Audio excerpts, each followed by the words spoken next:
Prijavio sam se na ovo natjecanje jer mi se učinilo zanimljivo i htio sam malo vidjeti kako je to biti poduzetnik.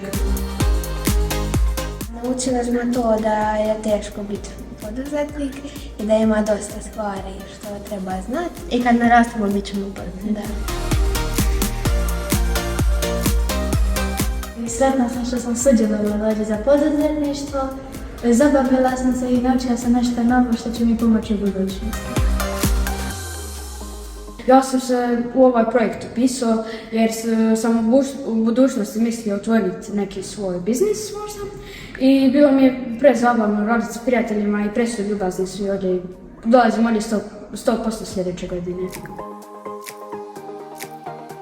Na projektu mi je bilo odlično.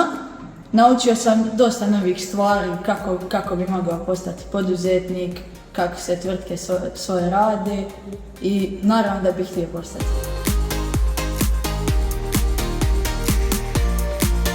Savjetovala bi sedmošima u mojoj školi da se prijave, bilo je zanimljivo, timski rad i nema šta izgubiti, mogu samo dobiti nagrade.